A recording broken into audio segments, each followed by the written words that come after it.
Okay.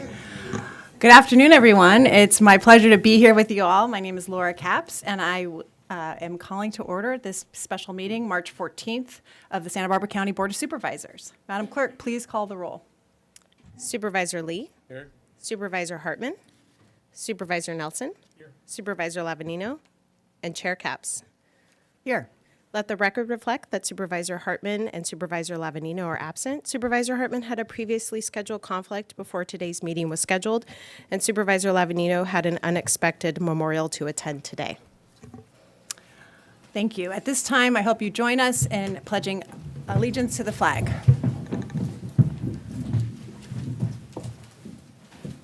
Ready? Begin.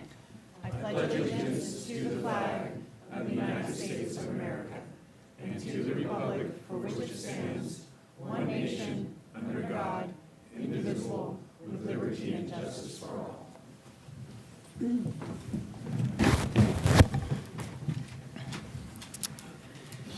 Okay, thank you so much.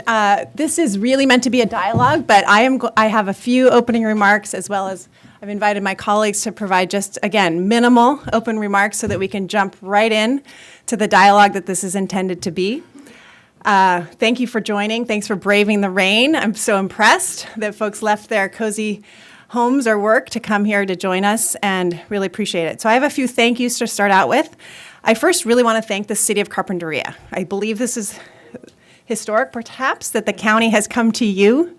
I see that Mayor Alarcon is here, I believe, and Councilwoman Mayer. It means a lot, and I know someone told me that the city council has, I think, sent about 21 letters on this topic to the county over the years. So really one of the intentions behind this meeting is to come to you. And that really reflects my philosophy that these days, government needs to work really hard to go to where people are, as opposed to expecting them to come to us. So thanks to the city for making this possible. And when I say possible, that means the infrastructure, the sound, all the things that go into having these kind of meetings. And along those lines, I want to thank our county staff who are sitting here and behind me. It takes a lot to put a board hearing together. This was unexpected and something more on already full plates. So I really appreciate their efforts and their willingness to jump in. I want to thank my colleagues, both Supervisor Lee and Nelson, as well as Supervisor Lavanino and Hartman, who had previously had other commitments, but did vote. We all voted unanimously January 14th to explore these topics being expressed today. So really appreciate that. I want to thank industry partners who have really informed my education on a lot of these issues, a lot of the ways in which we can go in the future of cannabis, especially here in Carpinteria. I appreciate their policy ideas, their thoughtfulness. Many of the industry has really brought us here where we are today. And finally, I really want to thank neighbors, all of you, for showing up, not just today, but countless times over the years. I don't know who would have the record of how many board hearings you've been to, waited for public comment, waited through different agenda items that you didn't know would take as long, filed in your letters. I've been working in government for a long time, but I've also worked around government as an advocate. But I was paid to do those jobs, even though I believed in them. And it's a whole different ballgame when you're not getting paid, but you feel so strongly about something. And what it means to me, and what I'm really inspired by, is that you haven't given up. You haven't given up on government, you haven't given up on the county, and you're really focused on solutions. So I'm going to switch over to the form goals with that preface, because this is really about solutions. As I mentioned, there's been many a hearing where one side shows up with X number of people and the other side shows up with Y number of people, and that gets sort of tallied. My goal is that that isn't really what this is today, because I envision that this is more of a roll up your sleeves workshop where we can discuss the items on the screen behind you as we prepare for action on Tuesday. So specifically, those areas which aren't a surprise to anybody, because a lot of time was spent at the Planning Commission not too long ago. But really, it's three categories for me that I'm interested in learning more. My colleagues might have others. But for me, it's really the odor thresholds that have been discussed. That's number one. The type of technology used to verify those thresholds. That's number two.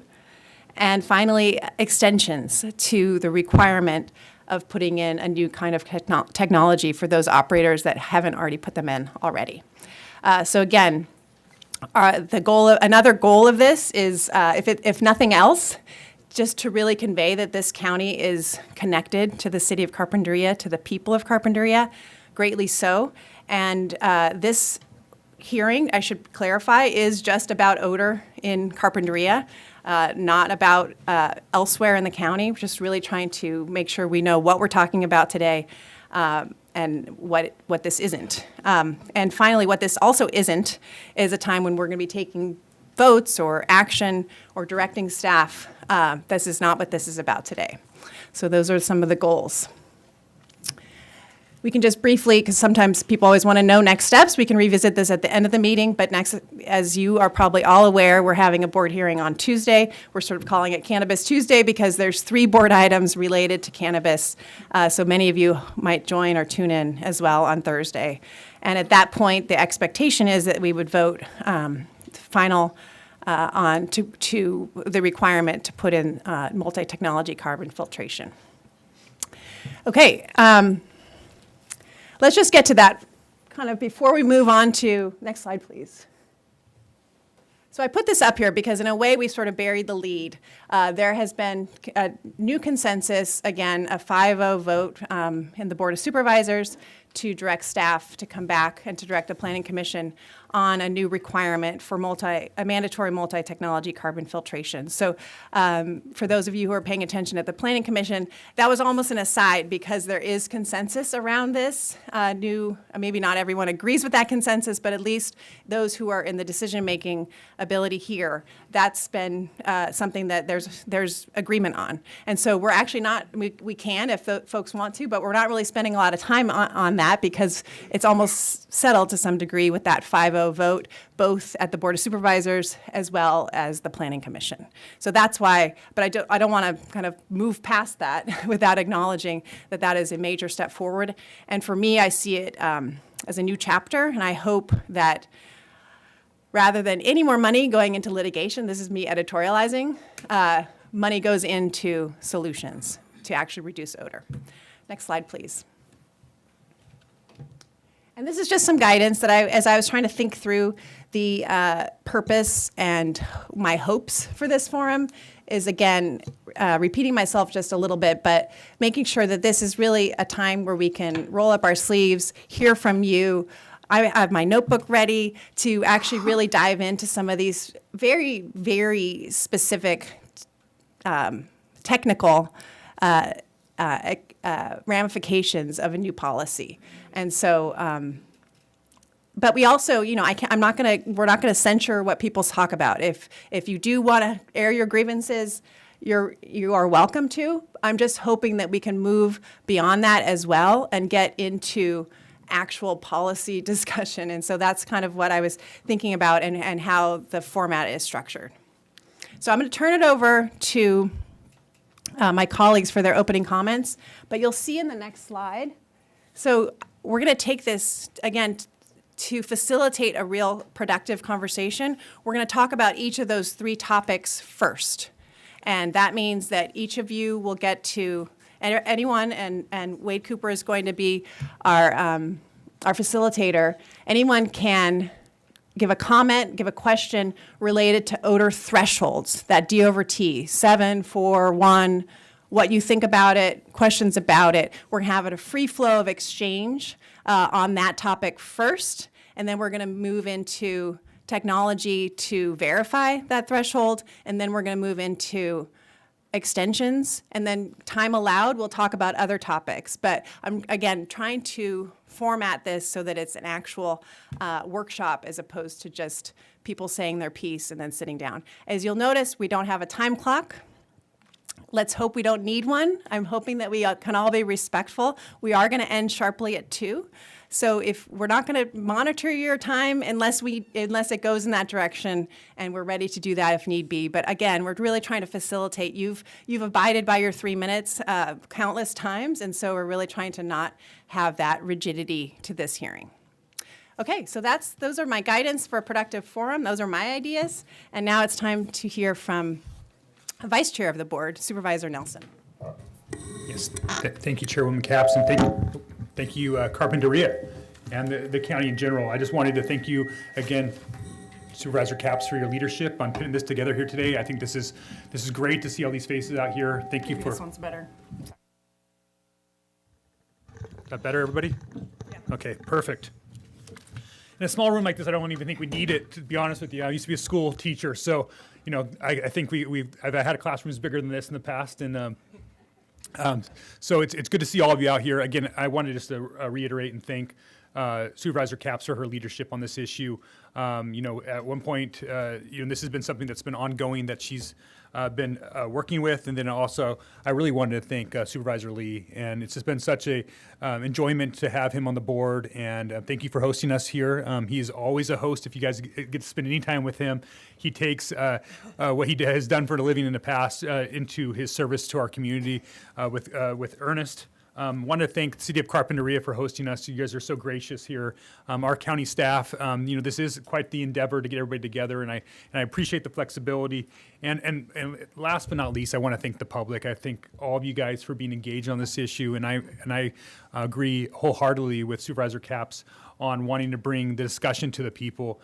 Our role in government here is really to sometimes be the referee, right? We're trying to eliminate conflicts. That's the whole reason why we have even police powers on zoning and deal with impacts. And that's something that we've been wrestling with at the county for quite some time with this issue specifically. I was here back when the cannabis ordinance was adopted. I was just a staff member at the time, but before I actually got on the board.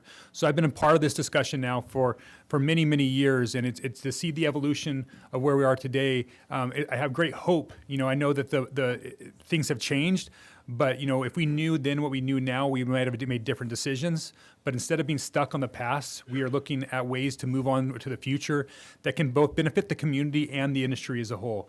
I'm a private property rights guy, and I'm a business guy, so I don't ever want to put anybody out of business. But I also do want to make sure that we're doing what we can and be responsive as government. I love county government in part because what we do here isn't theoretical. Decisions that we make on Tuesdays impact your neighborhoods on Wednesdays. And so that's what's really special about what we do here at the county government. That's why I'm really happy to be a part of this discussion. And I'm looking forward to getting to know a little bit about your community more through this discussion today, and hopefully onward to better things. Thank you, Supervisor Nelson, and now Supervisor Lee. Thank you. Thank you. First, I want to say thank you to my colleagues and county staff and City of Carpinteria and everybody for being here today. As you know, I'm a proud resident here in Carpinteria. Most of you know my family, my wife, kids, my brother, the mailman, my business, and we've been proud residents for over 25 years and continue to do so. If you have told me that the board of supervisors would be here a few years ago, I wouldn't believe you. But yet, here we are today. I'm eager to listen. I'm eager to learn and find solutions to this issue that has been a conflict in our community for a long time. So let's get this started. I want to hear from everybody. We want to set this policy right, and I'm looking forward to getting it done. So thank you. Well said. So that was actually, you know what, we did really well. I was thinking no more than 15 minutes of opening comments so we could jump right in, and we're about there. So this means it's time for you all to raise a question, have a concern on the first topic, which is odor thresholds. And I'm going to rely on Mr. Cooper.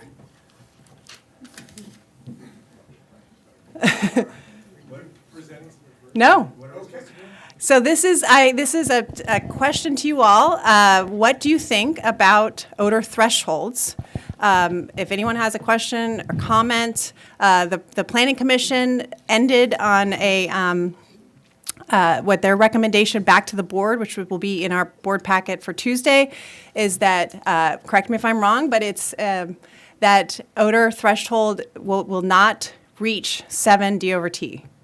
So anything below 7 D over T is sort of what's out there as a proposal back to the board. So that's just, again, I'm not trying to limit people's comments, but if you have an opinion, you have a question, we do have staff here that might need to jump in, but it's really meant to be a dialogue on that topic of how that sets with you all, whether you are of industry, whether you are of neighbors, whether you're an expert on odor, et cetera. So that's the first topic.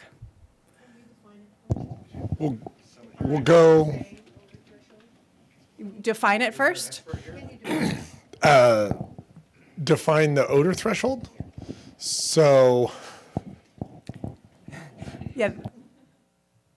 There's, I can, but which, is that something you can do?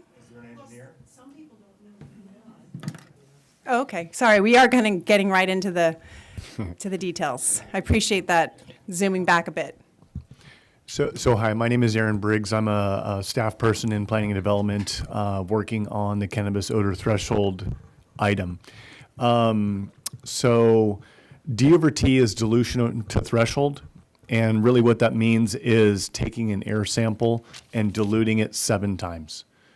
So you're basically getting a fraction of a real world inhalation. And the D over T measurement is related to the nasal ranger device, which is basically a device that you hold up to your face and you take a breath into the device.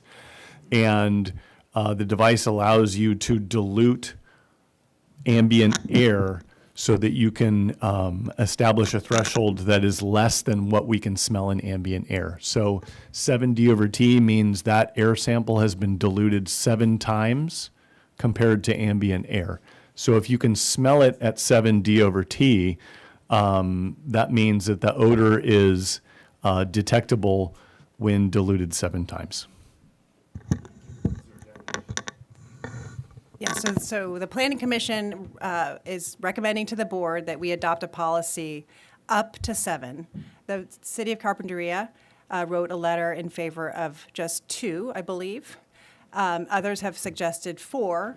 So we wanted to hear from you all about what you feel about that, if people have thoughts. sorry. So this is being broadcast live, and the reason that we have the microphone is so that the people who are watching who are not here can hear what you're saying. So we'll get to you. Give us 1 sec.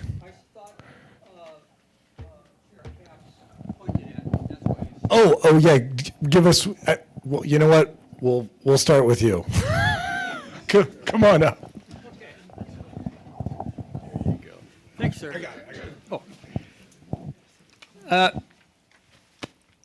In terms of the odor threshold, I agree with the city of Carpinteria, and I back that idea of at least dropping down to 2. I have another point I'd like to make related to the odor threshold. I don't think this is an odor issue. I believe it is an air pollution issue, and until we face up to that, we're not going to really deal with the problem.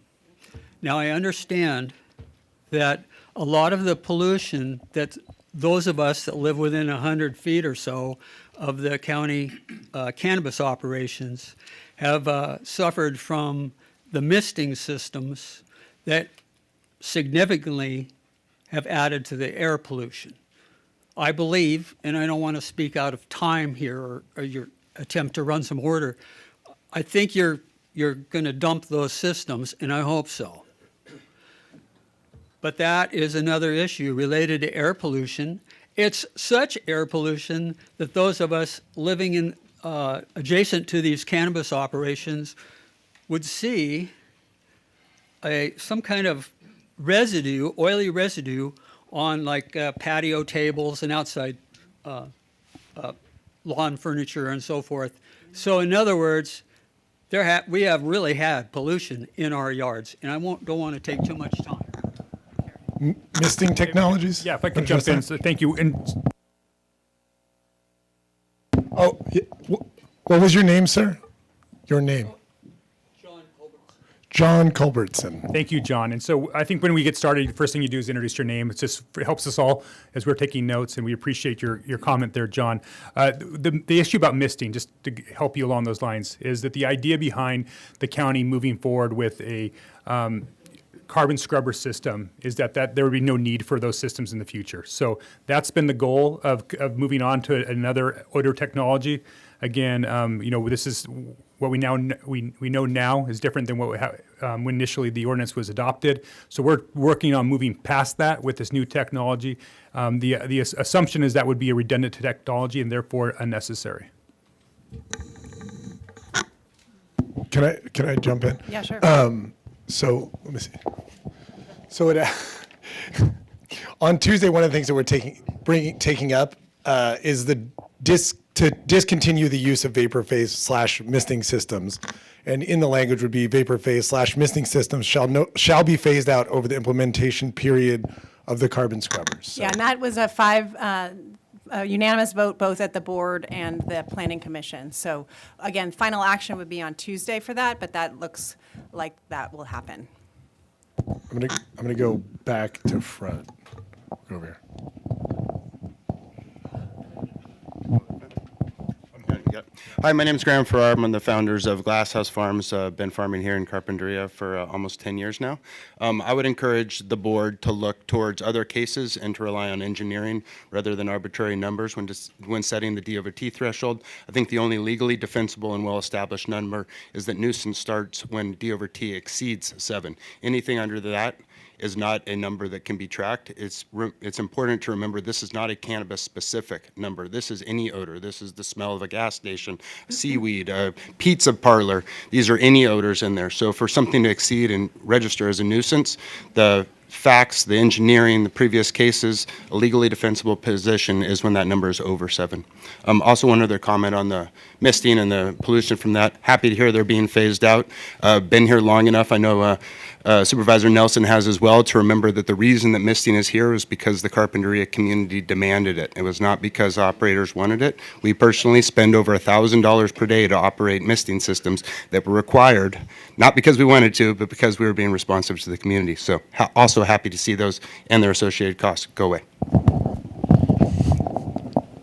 Okay, next We're question. already building consensus. Yeah, look, yes, we are. Agreement. Let's go right here. Excuse me. My name is Rick Morrison. I just live right up the street here. I'm kind of more interested in the process of the dilution. What can you expand a little bit more on how the odor is diluted and then reprocessed and then put back into the air? Mr. Briggs? So the odor is not put back into the air. The ambient air is pulled into the device, and then 7 dilutions through a carbon filter are mixed with that ambient air. So it's clean air mixed with 1 portion of ambient air, and that's what you're smelling. So basically you're filtering the odor through carbon filters to dilute it into ambient air. Correct. Next question or comment on odor? Yes.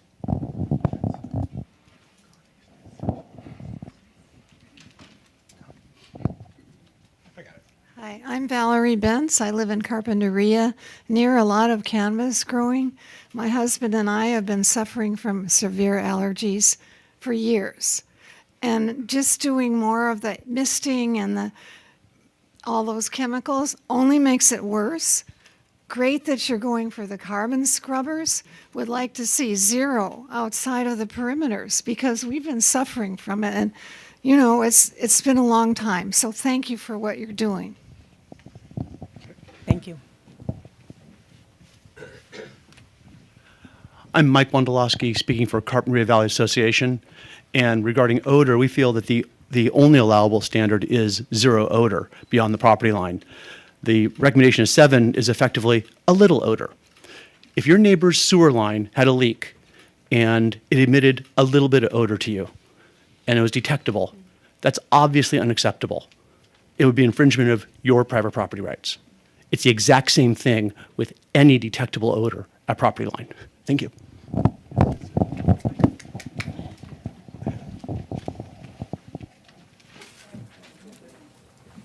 Wait. It's Lorraine McIntyre. I live in Carpinteria. I just had a question before we went too much further talking about 7 or 1 or 0 or 2. Can you explain what, like if you were in Gilroy and you were around the garlic farms and you were using this device, what would it measure at? If you could help me understand, because I'd like to know, would it be a 7, would it be a 0, a 1, a 4? Thank you. Good question. That's difficult to answer. We haven't tested garlic specifically. So we've had quite a few people come in and do the testing with us, and we use lemons and sardines.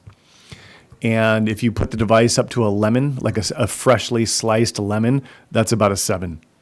And if you put the device up to a sardine, most people pick up the sardine at about a 30 D over T or a 15 D over T if they can't smell very well. Noting that all of us have different sense of smell. And so folks who are more sensitive might pick up these things at a lower threshold, whereas people who don't smell very well will pick them up at a higher threshold. So garlic, it's hard to say. That smell of garlic when you do drive through Gilroy is pretty pungent. I'm hesitant to assign a number to it because we haven't done that in real life. But I see why you're equating garlic to Carpinteria. Correct. Yeah, good point. Okay, next question or comment on this topic.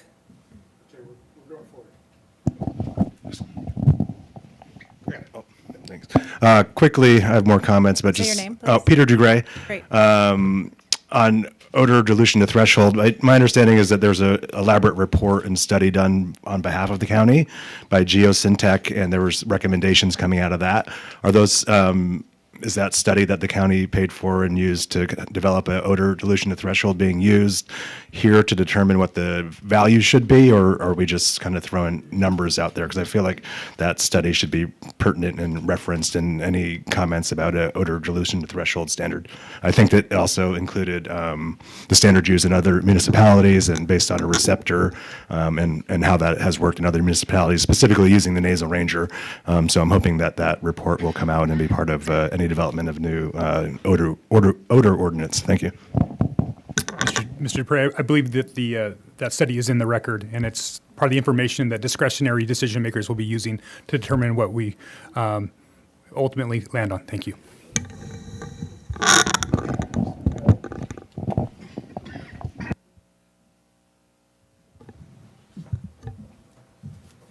And this is wired, so I'm trying not to trip everybody as I go.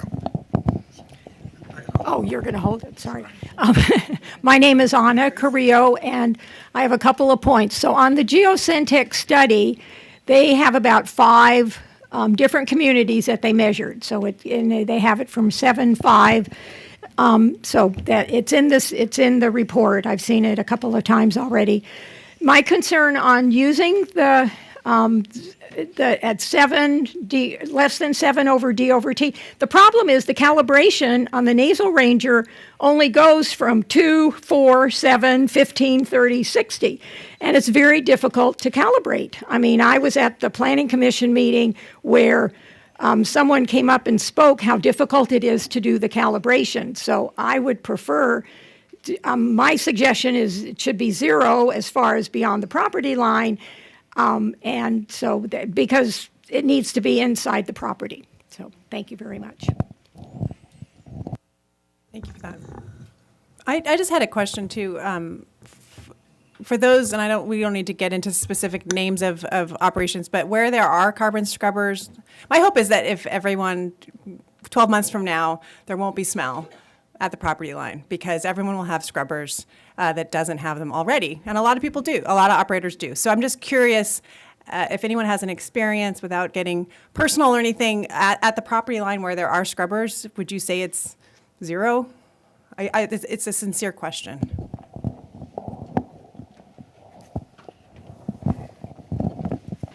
Hi, I'm Paul Ekstrom. I live end of Manzanita Street, which butts up to a major grow. We had horrible cannabis odor for years and years. Through the help of the Santa Barbara Coalition for Responsible Cannabis, the grower agreed to put in carbon scrubbers. I think it's a 95% improvement. Right. That's what, right. And, Thank you, and Paul. Paul, do you want to explain how close your house is to the grow? My kitchen window and dining room window is 65 feet away from the fiberglass plastic walls of the cannabis grow. That's,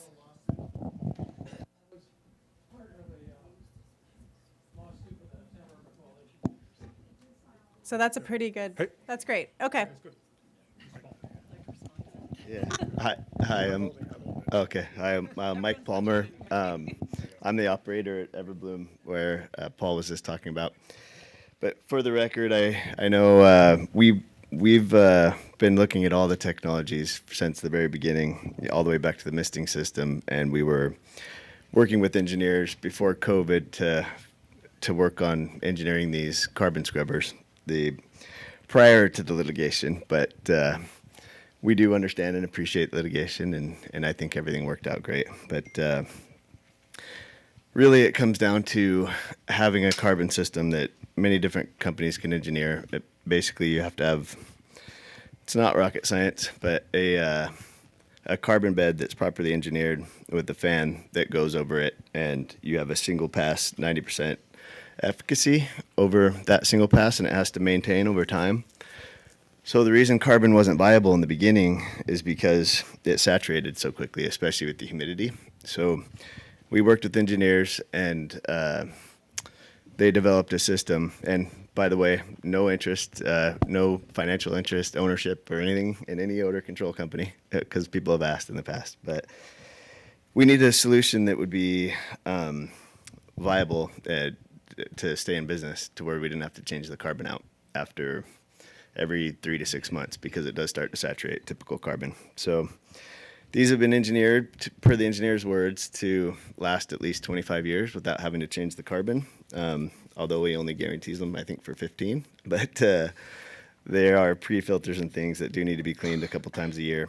But it really just comes down to a properly engineered carbon system. It can be all different shapes and sizes, and the turnover of air in the greenhouse to reduce the emissions before they leave the greenhouse, and then you get the results that Paul was talking about. And as far as the D over T, unfortunately, as odor experts will tell you that do odor studies and have to, unfortunately, I know way too much about odor and the compounds that make it and everything else now, but basically anybody will fail, even if there's not cannabis, at below a 7 D over T. You can go into somebody's yard, you can go anywhere. So there will be false positives if it's under a 7 D over T, and that's why it's the standard to be a 70 over 70 over T.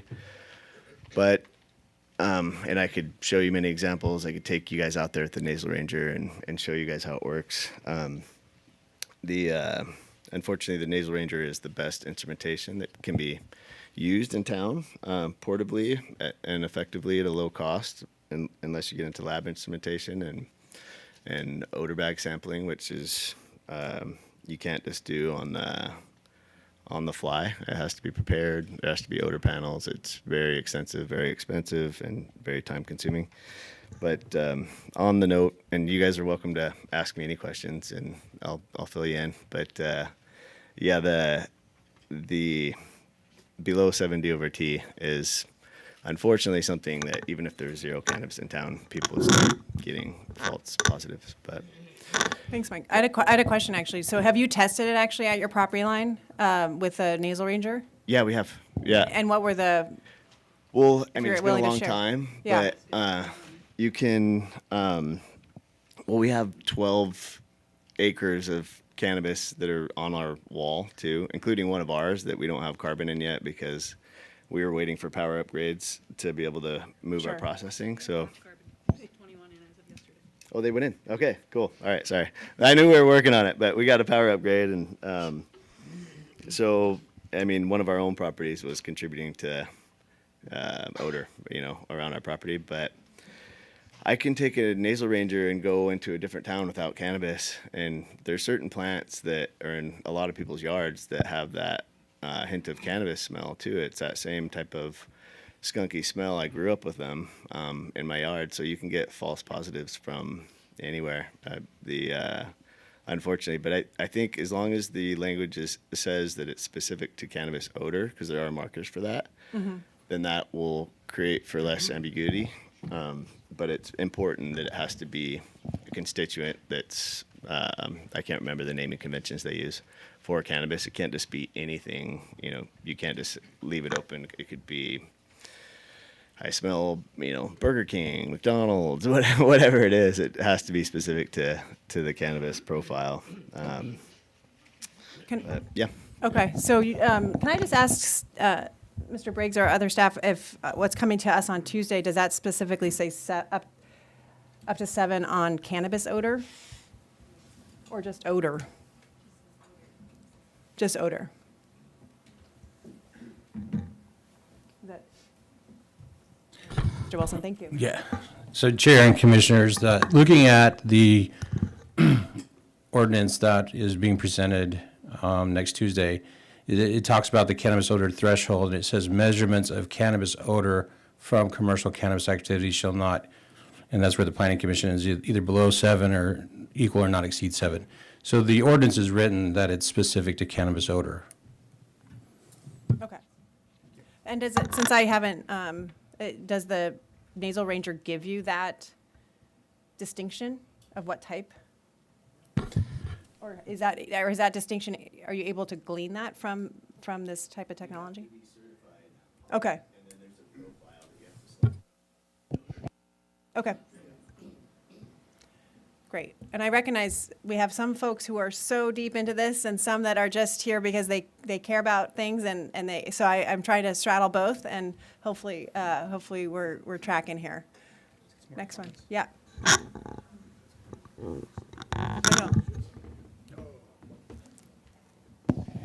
Hi, I'm Jamie Collins. I'm coming at from a more human side of things, and I went from living by the beach to living next to a cannabis farm, and low tide smelled just as terrible as some of the cannabis farms during certain times of years. But I think maybe asking the supervisors to start with step 1, which sounds like the carbon scrubbers are doing well for some of our farms, rather than also including the odor thresholds at this point in time, and wait and see how that goes. And primarily that's because, from my understanding, if we do move forward with an odor threshold that's not conducive to both the neighborhoods and the growers, then that's going to put our growers out of business. And I would like to point out that there's not a lot of minority in this room, and Carpinteria is primarily a minority migrant population who work in these farms, and so who need jobs, and we can't lose them. So that's all. Thank you. Good point. Yeah. Next one. I'm Dave Saragosa. I'm a native Carpinterian.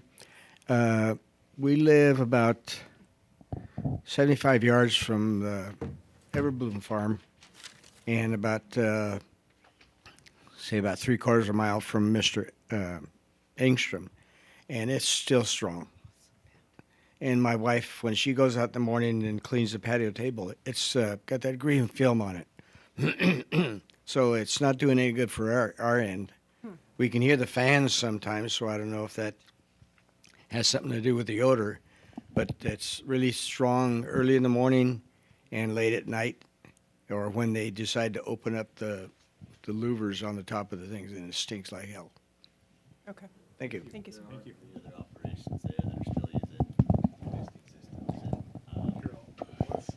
There are 3 other operations there close by. I'd have to know where you lived, but that are putting off considerable amount of odor, including one of ours. But it sounds like we've almost got the scrubbers installed. Okay, we're going right here.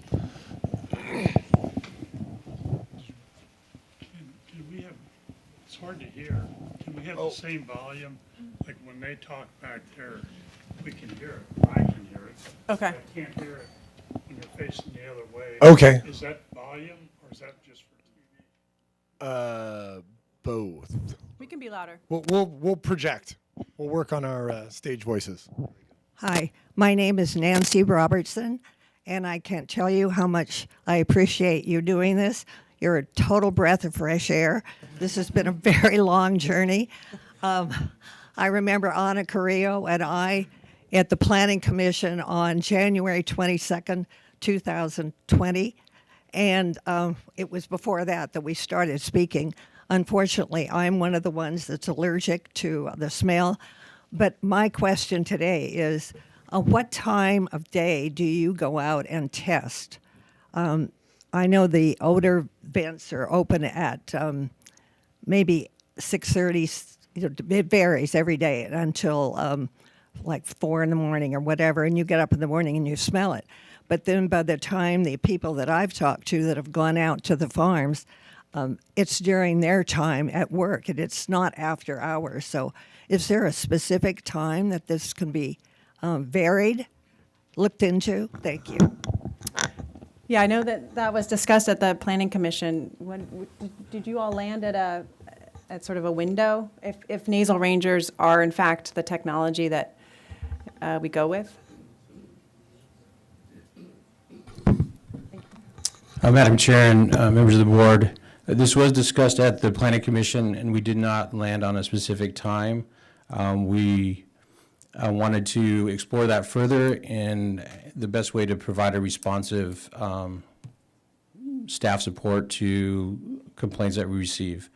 Typical practice is that we will respond to complaints, and based on the way the ordinance is written, we have an anticipation to respond the next day, but we're willing to explore times of response as needed. Well, I know we're going to get, next category is the technology used to measure odor, so maybe we can get a little more into that because nasal rangers obviously is specific to time. Lon, you want to go? Are we on? Yeah. Okay. We on odor threshold? Yeah, my name is Lionel Neff. I'm a member of the coalition. I've lived in Carpinteria for 38 years, and it used to be a great place to live. It's getting better now, and I want to thank you all for being here. It really inspires us. As far as the odor goes, there's a distinction between the vapor phase system, which in other words, when they open the vents in the morning or late at night and the odor's emitted, it's addressed with the EcoZorb or the fog coat. So they're trying to deal with the odor once it's outside of the building. However, if a proper amount of scrubbers are put in the building, the odor is addressed inside the building before it escapes. So that's what makes the difference.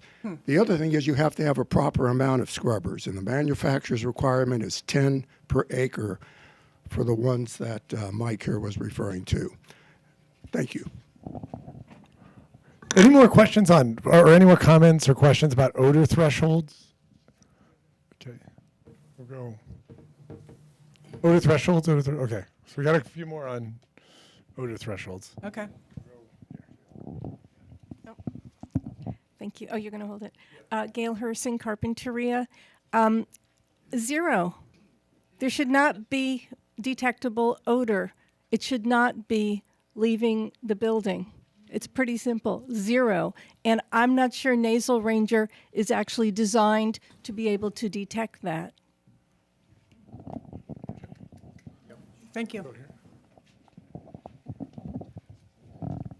Hi, I'm Jim Manoia, and I'm the president of the Polo Condos Board. We live across the street from Island Breeze. And I'd first of all like to say that I appreciate what's been going on in the last couple of months, too. We have some hope, and things are improving. I'd like to speak to the odor thresholds issue. I think that there's an argument to be made for 7. It certainly is what's used in the Denver area. And from what we can tell, the Denver area has been pretty successful, not only with their policies, but with enforcing the policies. That's the key. Yeah. What we have felt worst about, at least we have, is that we've had policies that have just not been enforced.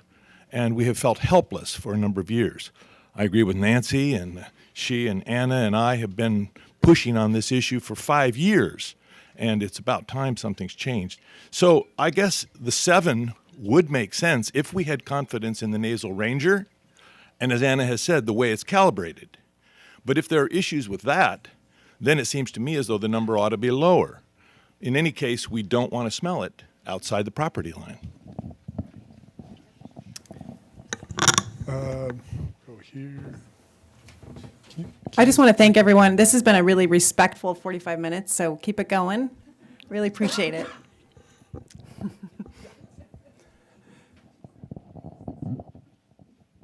Gotta switch shoulders. Hi, I'm Marilee Peebles, and I live a mile from G&K and Autumn Brand, and we still smell it. My question is, I think there's going to be a lot of problems with the Nasal Ranger. You know, it's not going to be outside of the greenhouse when they're open. How are they going to be there at 4 in the morning? The numbers between 1 and 7 seem to be a problem. When Genentech came, Geosentech came up with 7, they used that as a Colorado. I asked them if they had ever been to Colorado. They said no.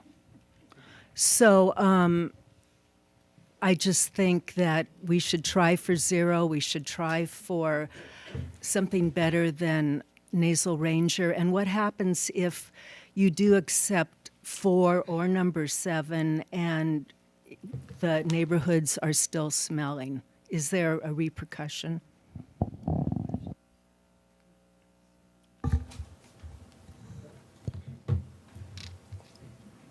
Let's go over this side. Graham again. I think the county hired, not the industry. This is not an industry-generated report. The county picked an engineer. Those engineers are experts in odor. The county commissioned the report. The county paid for the report. Those engineers came back with a recommendation. The recommendation was a Nasal Ranger, and it was that when nuisance starts over 7, to ignore that report, and myself included. I'm not an expert in odor. Certainly no one certified me. I think that probably applies to most of the people in the room. The county did hire somebody who is certified, who is an expert, and that was their recommendation. To the comments about 0, if the odor threshold is 0, then the ocean's illegal, cutting your lawn is illegal, making bread is illegal, roses are illegal. Odor threshold of 0 does not actually exist. So the question is, where does something become intrusive into other people's rights? And the experts answered the question for us. They said when it exceeded 7. Okay, thank you. We're also kind of moving into the next category, which I think is fine, which is the technologies to detect odor threshold. So if I might just, either one of the first two, odor or the technologies, if we can move there. Rogelio. Rogelio Delgado, a Carpinteria resident, and I have lived in Carpinteria for probably half a century, and believe me, this pot odor is something that I had encountered. My family, Carpinteria residents, have not encountered ever before, and it's been a struggle. Laura, we fought against this together as a former school board member for years, trying to come up with a solution to this strong odor. And I thank Roy Lee, Laura Capps, for their effort, 2025 huge effort to control this odor. And yes, the scrubbers are very good measure, and any other technology that we can think of that would be better, because Carpinteria residents deserve better. Thank you. Thank you. Thanks, Rogelio. Hi, I'm Katie Hall. I'm the Director of Compliance for Glasshouse Farms. I've been working for Glasshouse Farms since 2018, and a few comments specific to the odor thresholds and specifically responding to some of the community members and their requests for a 0 reading. I think Graham said it pretty well, but it's impossible to have a 0 D over T. If you, and you can reference back to one of the recent Planning Commission meetings, and the staff from the Planning Department presented their report, and on the line they had the Geosentech consultants, the specialists, who in the recording, he was remote, so you can see him on the screen. He responded that that's impossible. And then just to educate you a little bit on the nasal ranger readings, the thresholds, for what it sounds like might be proposed is considered a faint odor, so not even noticeable yet. When you get to 7, that's a noticeable odor, not a nuisance. If it exceeds 7, I think it's reasonable to say that, okay, now you have a nuisance, but the dial at 15 d/t is what establishes a true nuisance.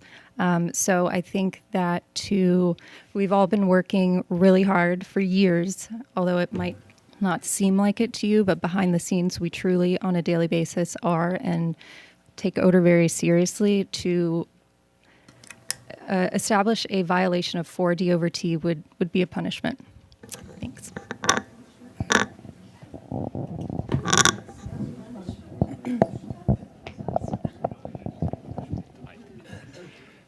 Hi, my name is Sasha Globa. I'm a 27-year president here in Carpinteria. We live next to a cannabis growing operation. First of all, let me thank the board for being here. Really appreciate it. Our situation is things have improved. The cannabis operation next to us has implemented carbon scrubbers. There has been an improvement. I think the problem, though, is we still detect smell. It's not every day. It's not as often as in the past. But I think the problem is that this odor drifts, right? We're in a valley. It drifts. And so the problem, and I think the real challenge for us to still solve is, how do you trace the origin of that smell? And I think that's where it absolutely gets obviously more complicated. In terms of the question of odor threshold, what's acceptable, what's not. I think of odor as, I think of the word impact as synonymous, right? Because we're talking about impact. And so I guess when I think about odor threshold, I think about what is an acceptable impact to me and to my neighbors and to our community. And I think the answer to that is there shouldn't be an impact. I mean, if there was a chemical plant that, that was constructed next to our neighborhoods and they started emitting odors, would we be here talking about what's an acceptable, impact from this chemical plant? So I think the answer is kind of obvious. It's zero. It really is zero. No impact, period. And so let's work to figure out how to solve, that question. And we're going to talk about the nasal ranger technology. I think that's a step forward, but just very quickly, there's obviously there are going to be challenges with implementing that technology and the accuracy of the technology. The other measure that we have, okay, which is a very definitive one, is my nose, okay, and everyone's nose is here. And we have a system that is broken. We have a system where we can provide feedback to the county as to whether that smell exists based on the best measurement device available. Let's fix the system, the reporting system. It's broken. Okay, I don't know how many times I've reported. I've never, ever received any kind of feedback, okay? I don't think it's being investigated. There's no transparency as far as, the reporting. So let's have a loop that actually provides information to you as our leaders and to the community. And just very quickly, I think, one of the things to think about is maybe a phone-based app where you can actually real-time record, place your information into the app. That will geocode where that incident happened. And so now, guess what? You can actually start to do some trend analysis as far as where those reports coming from. I think, most people are not reporting what's happening out there. I go by Glass House how many times every week? It's continuously emitting. I could be up all night writing reports about Glass House, okay, but I'm not, because it's just not practical. Okay, but if I had an app where I could actually put in the information very quickly and then you get that information real time, and then there's a reporting system that says, here's where these incidents are happening, and here's how it's being geocoded. You know, that's another measure that I think we ought to think about. Thank you, Mr. Globe, and I appreciate that. I do want to, I think one of the many reasons why we are here today is that we full acknowledgement that the complaint system, 3,700 complaints, is broken, never worked, with best intentions, I believe. I wasn't there when it was established, but so this is one of many reasons why we're at this juncture. I appreciate you referencing that. And Madam Clerk, if you can just move to the next slide. So I just do want to encourage, for the sake of time, you can still talk about thresholds, but we also need to move into technology. And that's, again, I've just heard mixed things. Some people say nasal ranger is the only practical solution.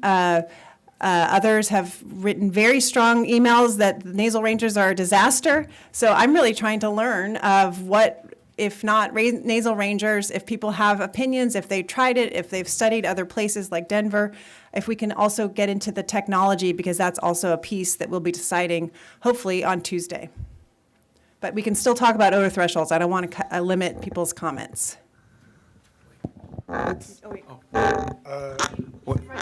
Okay, wait. we'll go, yeah.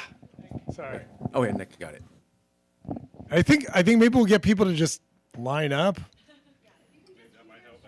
Yeah. I'm Ben Wilmore. My wife and I have been residents of Carp for 12 years. I'm a Santa Barbara native.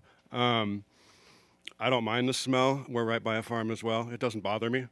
What I think about when I smell cannabis is the reduction in harmful pesticides that have left our community because of that. Cannabis is not allowed to use what orchid growers and avocados. And I remember the Avid helicopter flying around. I hated that thing. I was going to leave town. Sorry, I'm very nervous. So I would just hope that you don't vote on something that puts them out of business, because we need them here. We love having them here. Thank you. Thanks for stating that. I know that there's consensus amongst the supervisors that we're not interested in putting people out of business.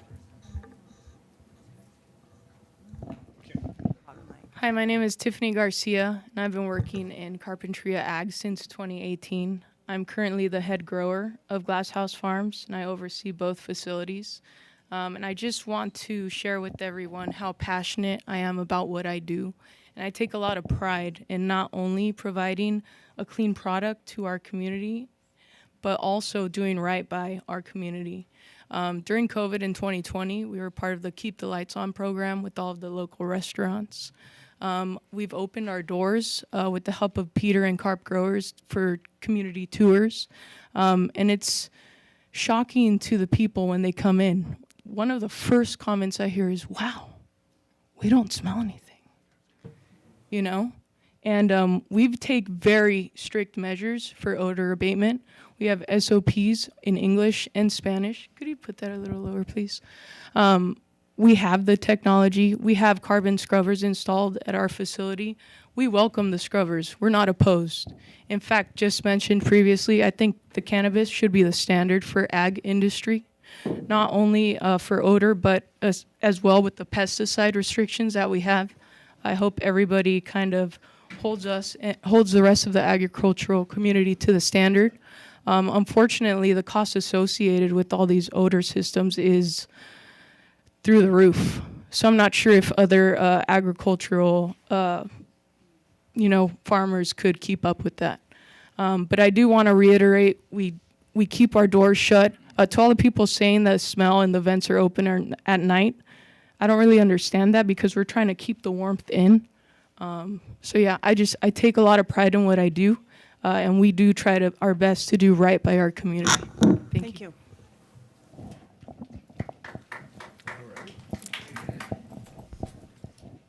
Hi, good afternoon. Nick Bobroff. I'm the Community Development Director for the City of Carpinteria. First off, I want to thank county staff and the board for being here today to come listen to us. The city welcomes the transition from the industry and the county towards carbon filtration. I think that's the right move.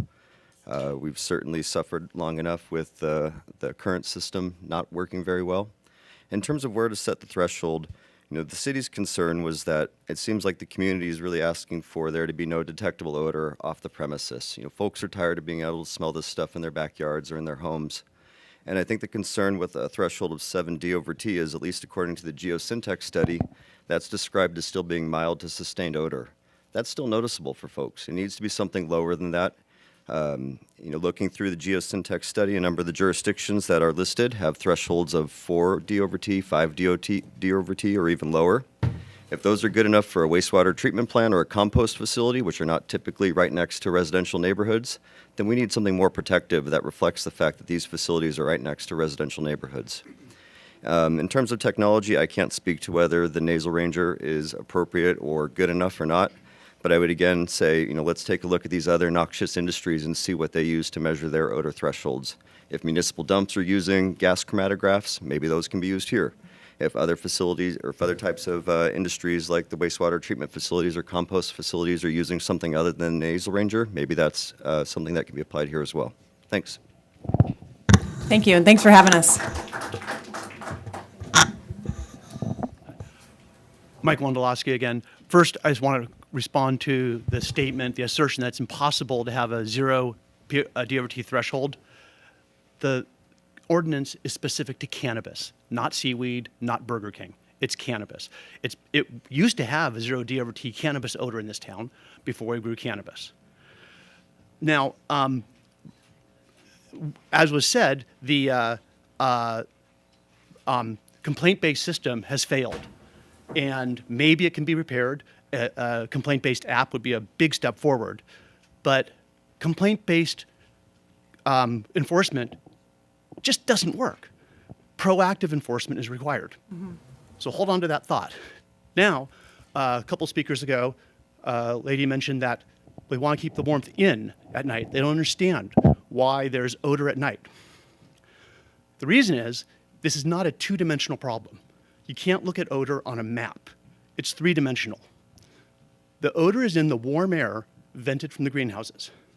Warm air rises, and then when the sun goes down, the land stops being heated by the sun, and the air cools and comes back down. That's why on summer evenings in Carpinteria, the odor moves like a slow wave down toward the ocean. It's predictable. At my house, it's about 20 minutes after sunset, every night in the summer. People close to the ocean, it's a little bit later. That means that detection at the fence line might be 0 when there's really odor that has already gone up, over, and then down somewhere else. It's not all two-dimensional. So, complaint-based enforcement doesn't work. Odor can possibly skip a fence line and not be detectable. Proactive enforcement by measuring what's coming out of the vents is the only feasible answer. As I understand it, gas chromatography is one solution. It's expensive. But if other solutions don't work, the only thing that does work is to measure it at the vents. We have to use appropriate technology. Mike, can you explain that technology just so folks understand gas? Sorry, my shoulder's starting to fall out. Yeah. You've been replaced. Or Your if shoulder's so- been replaced. Oh, this work? Great. Sure. So, coincidentally, I have a degree in chemical engineering. From UC Berkeley? From UC Berkeley. All right. Go Bears. Gas chromatography, in essence, measures the chemical components in a sample, and it can differentiate different compounds. And so gas chromatography, detecting the terpenes and other sources of, or the identified markers of the odor, can measure it very precisely. And technology exists to mount that at the vents and have it measuring 24/7. And so we would know when odor is coming out and when the vents are closed, when the vents are open, and so on.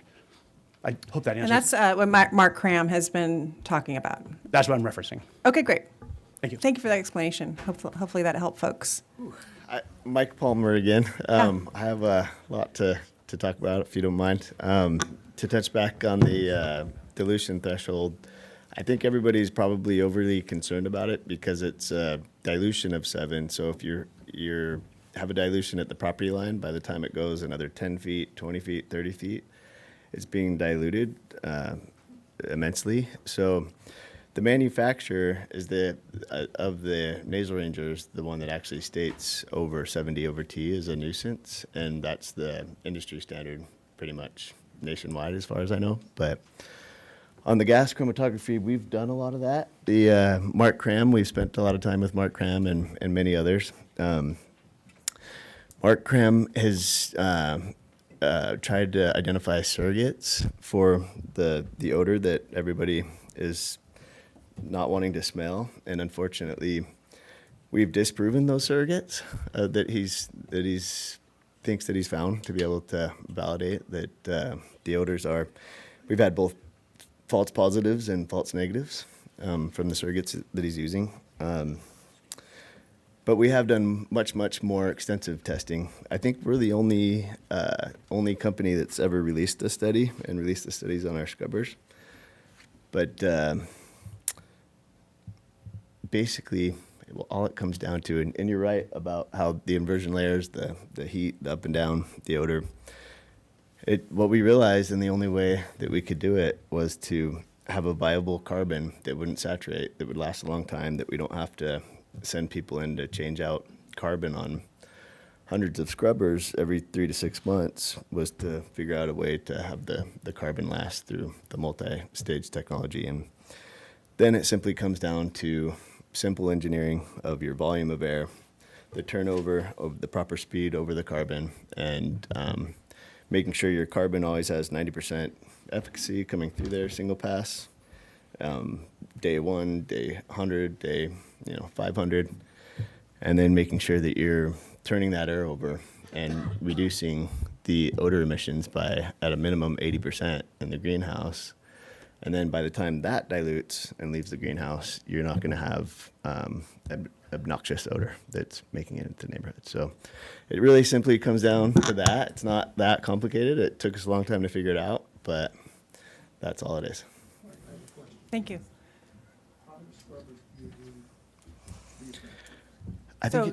We need that for those that are watching. I'll just repeat it. I'll repeat Lionel's question. How many scrubbers per acre? Well, like Lionel said, I think we tried different iterations. We made really big ones. We made small ones. It was better.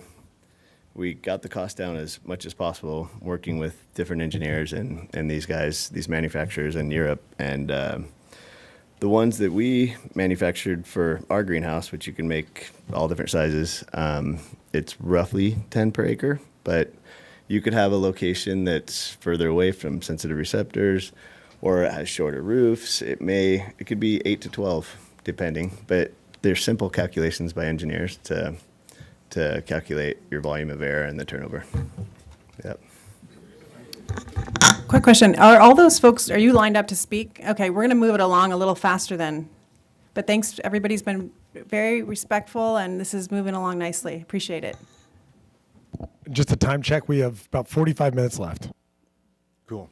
And we need a few minutes at the end to wrap up, so just bear that in mind. In fact, Madam Clerk, if you can put up the third slide, we're also just going to combine the extension category as well. So basically, you can talk about you can talk about anything you want. This is an open forum, but my guidance is to keep it to these areas that the board will be deciding on Tuesday. So now we're just adding extensions into the mix if you have a question or opinion about that, as well as the other things you're planning.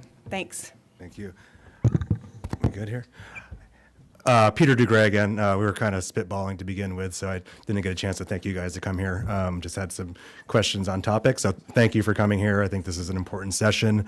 I've worked since 2018 with carp growers, which is, I'll talk about multidimensional. That's one small dimension of my life in Carpinteria, and I think that this audience here is pretty self-selected for who's most interested and available on a Friday afternoon to discuss odor and cannabis in Carpinteria. I think that I travel in in circles and extremely involved and won't be popular in this crowd. But I think that when we're talking about the actual impacts of odors, we need to introduce some more topics. I serve on the board of directors for Girls Inc. of Carpinteria.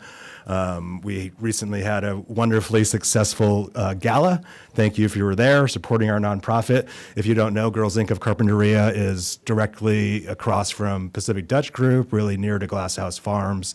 And it's right, on Carpinteria's agricultural belt. I think if you know Carpinteria, you know and appreciate the agricultural belt for preventing sprawl, for keeping us a small rural beach town that we want to be.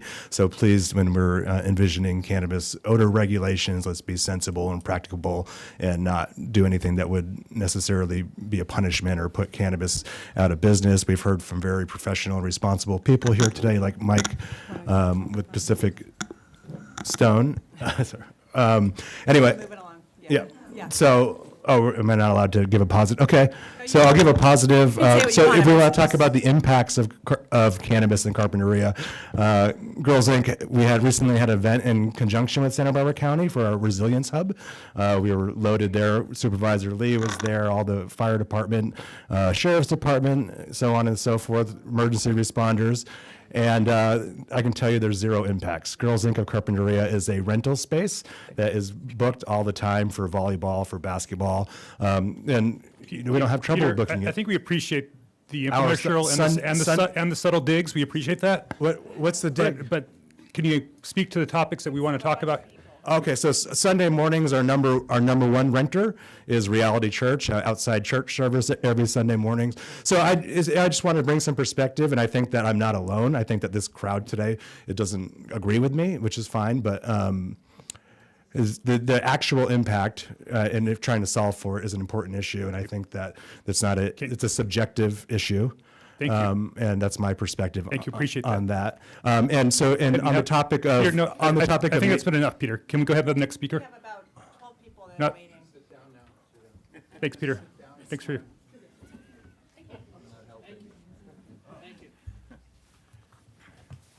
Hi there, William Cole. Been in Carpinteria for about 12 years. On the personal side, when the clouds of cannabis smell come, I'm a couple miles away. It actually floats like a cloud of natural gas. And then it sits, as it comes into the house, it sits on the bottom of the house. It's interesting because it doesn't actually mix. And I can just tell you that I'm so far away from the growers. I mean, you can tell that the comment made earlier about it hopping locations, clearly it's hopping locations, and clearly where it is in the thermal area will tell you this. And the reason I brought it up was simply because taking a nasal ranger, and while I love technology, I'm very much into technology, I kind of question, everyone is so different on a sensitivity level, whether 7 or 4, and I can't speak to what it means in terms of that. But I can say that as long as we have feedback, you could set it at 7, and then if you keep getting negative feedback, maybe you set it at 4, okay? But if I actually really had to look at it from an engineering point of view, I remember talking to Doss Williams 3 years ago or better and saying, geez, you could use carbon scrubbers, you don't want to use this other thing, completely ignored. Carbon scrubbers do work, and the engineer here was right. It's all about how good the beds stay at absorbing.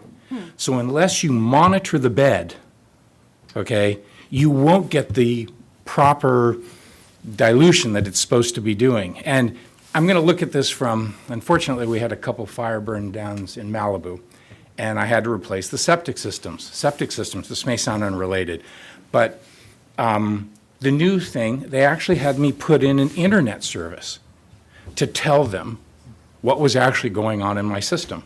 It's paid for, that I pay for it every year. And the point I'm trying to make is that if you put something in the exhaust there, it'll tell you how well that carbon scrubber is working. Okay, now whether you use a gas chromatograph or you use a nasal ranger or some other technology that does this, I can't really speak to that. Sure. But you can look at it and say, geez, I'm next to this place, I really don't smell it anymore. But you can't just walk to the property line and say, well, do I smell it here or do I smell it at the floor? Did it rise up with the air column and travel to my house? Or, where did it go on something like that? So I think my comment is I think it would be better to do it in the exhaust, and it would also be better to do it in a way that actually measures how good the carbon scrubbing is. There are other ways to approach it, but I don't want to get too far I appreciate lost in technology. Thank you. Thank you so much. Yeah. Good afternoon, Madam Chair, members of the board. My name's Russell Ruiz. I'm an 8th generation South Coast local, and I'm a retired water and land use attorney. I was actually going to wait and try and be at the end, but I didn't want to run out of time. So I'll be brief because I prepared my comments based on my understanding of the agenda as it was posted on the internet. And so on the technology detection, I actually participated as a volunteer when they were testing that technology, and it was a very interesting process, but I'm certainly not an engineer or a technician, so I trust that staff's done their homework and is bringing to us the best available technology. On mandating installation of scrubbers, I'm 100% behind that. That was a big controversy at the beginning of this process.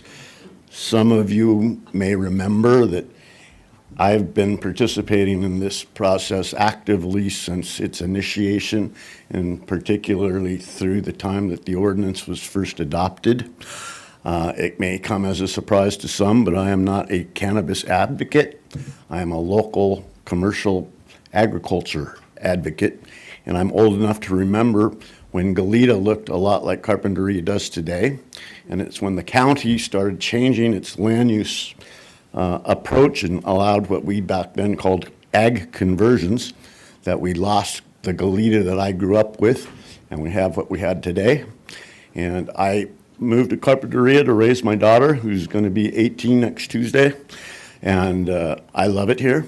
And I was determined to do what I could to make sure that what happened to Goleta doesn't happen to Carpinteria, because I'm friends with some of the Van Wingerden family, and they convinced me that they needed cannabis to stay financially viable, to keep their greenhouses operating in a viable way, and that if it wasn't cannabis, it was going to be condos. And I believe that that would be the result of successfully putting the cannabis industry out of business. So I 100% support the scrubber mandate. From my personal perspective, anybody who's still causing an odor problem is the proverbial bad apple in the basket. There's no excuse, and if they can't get their act together, they should sell their operation to somebody who could get it together. Thank you, sir. Next, please. Thank you so much. Okay, I guess that's enough. Okay. Thank you. Thank you. I'm Paul Roberts. I've lived in Carpinteria for 35 years. I live a mile and a half or so, or barely said a mile, from G&K. I go by that. I go by G&K all the time. It's the way I get to work. It's the way I walked when I had to walk, or when I walked on Foothill. I don't walk it anymore because of the odor. I contacted both growers in the vicinity. One responded and said it's the other grower. The other grower was G&K. G&K, they're not my neighbor, and that's not agriculture. I read it's a publicly traded company. I read their third quarter report. They had gross profits of $38 million in the third quarter of last year. The fourth quarter has not been released yet. So the idea that they don't have the money, or there isn't the money, they have the money, and they're poised to gobble up the growers who can't make it, because this is a reality, because this is a massive business, and they have international goals, and you can read about it. With respect to the odor, the United States Supreme Court said years ago, what is pornography? And the answer was, you know it when you see it. You know it when you smell it. The standard shouldn't be nuisance at 14 or even 7. And the enforcement thing just begs the question, because whatever number you pick, am I going to call and it's a 7, or I think it's a 7? I'm not a certified nasal ranger. I'm not certified at anything. And so okay, maybe something, but that's how that looked. And so my point with that is like the standards, I mean, I respect the science. I know you respect the science. I'm so happy you're here. I'm pleased that our community is participating. This is critical for us because at a time when I appeared before the Planning Commission and the Board of Supervisors, I was losing my faith in democracy. Yeah. I thought, We don't we're want not that. being heard. Like, Yeah. I've made so many complaints. It's like, what do I do? And then I heard the staff person respond in the Planning Commission 2 weeks ago saying, we have no verified complaints from our community. And I'm thinking, we've been doing this and doing this and doing this. And the assumption was we weren't telling the truth or we were doing it for some crazy reason. Yeah. We want the Carpinteria community to survive and everybody to pay their bills and make money and be in our schools and not have cannabis smells in our gyms and the churches and all that. I mean, who doesn't want that? So I'm here to thank you. I also have a one pitch, and I don't know how it would ever work, but a community committee that will assist or be a subcommittee to what you do sometime in the future. Because if there's something to make it a little more responsive, because you guys are so busy and the Planning Commission is so busy, that there's those of us who are interested, somewhat experienced, and have a commitment. And I think there are a lot of people who are willing to serve you.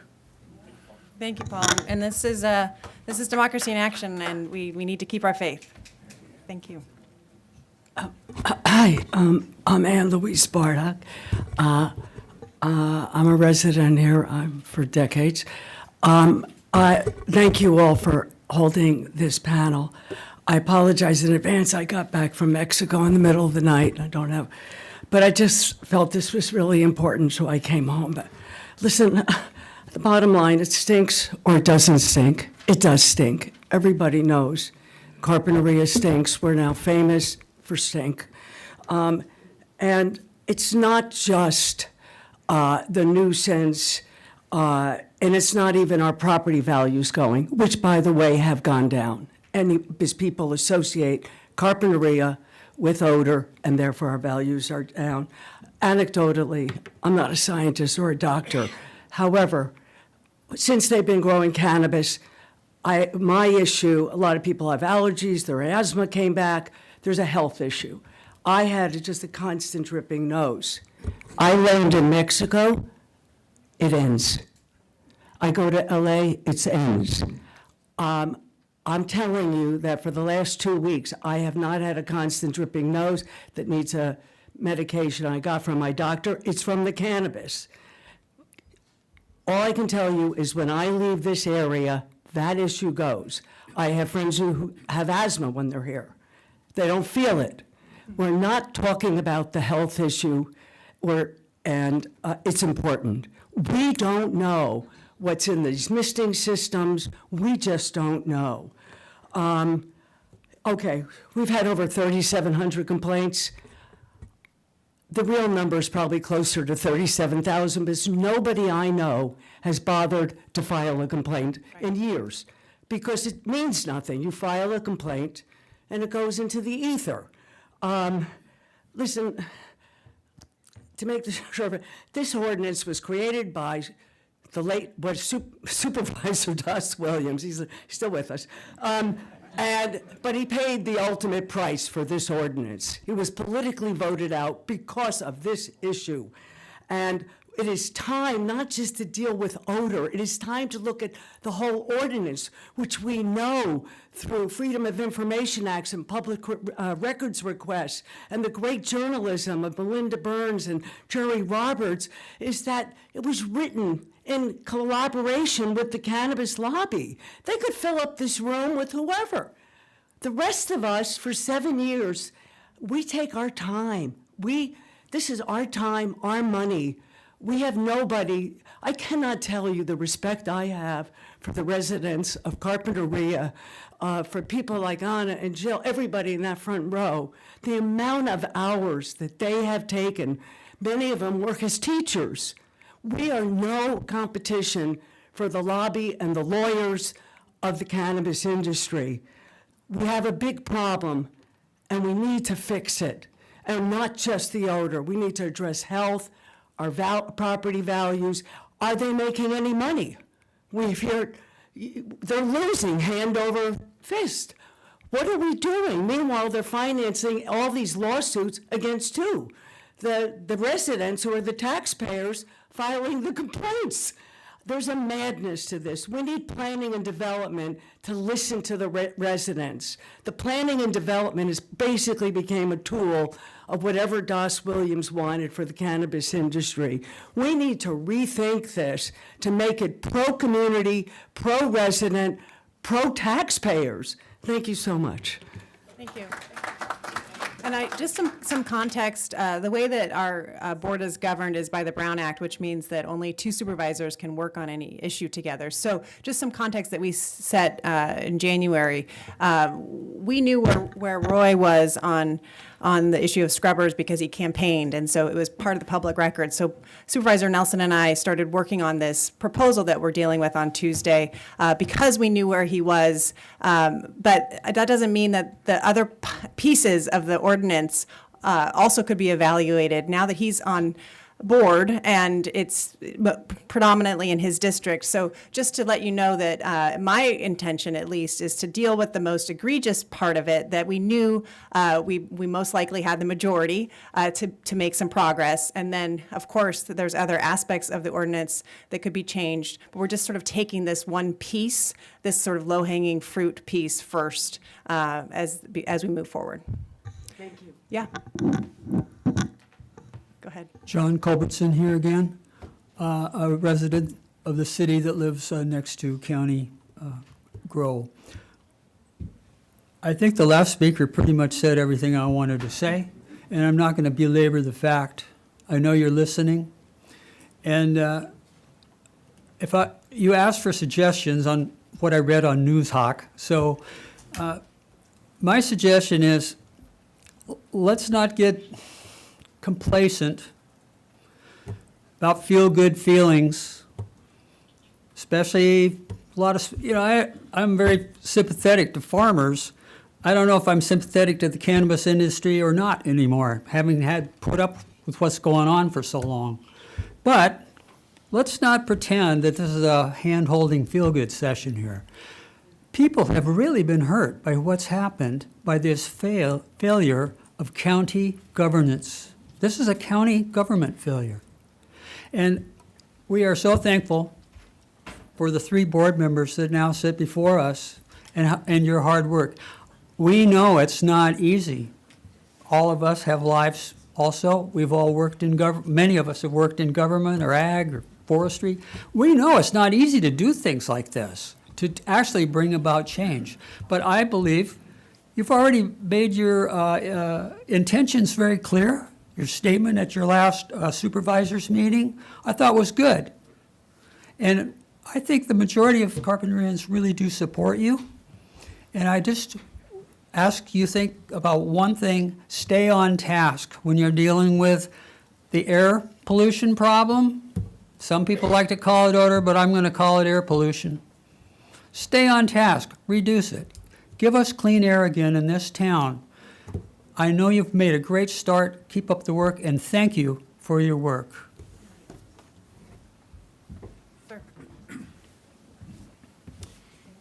Thank you. Anthony Brown, the resident here in Carpinteria. And I want to thank the 3 of you for being here today with your staff. And it's very important to me that you're addressing this.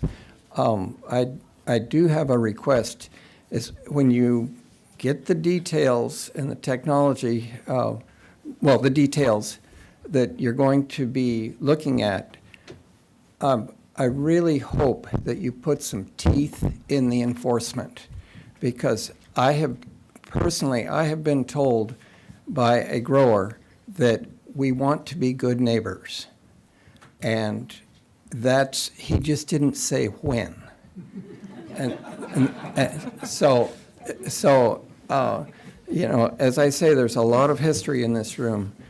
The farmers have seen a lot of change over the centuries, I will say, right here in this town. And we welcome it. It's just that this is a big change, and it's not my bag, but I don't want to see a farmer fail, but I want to see honesty with the farmer. Thank you. Thank you.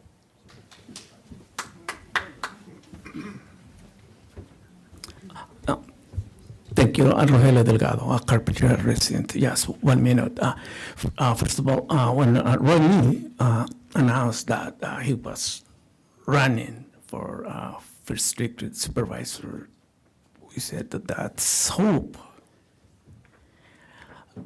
And it turned out to be a great victory.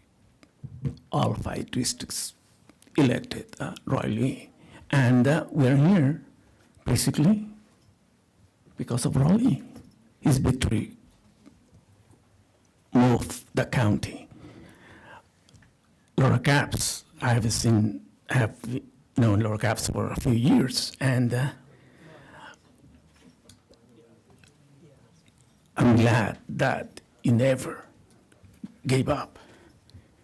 You always moved forward. You won District 2. Now, you're in charge. This is your dream.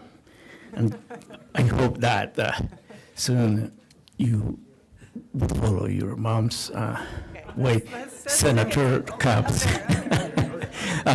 Thank you, and that's why I always refer to Laura Capps as a woman with a heart of gold. Thank you.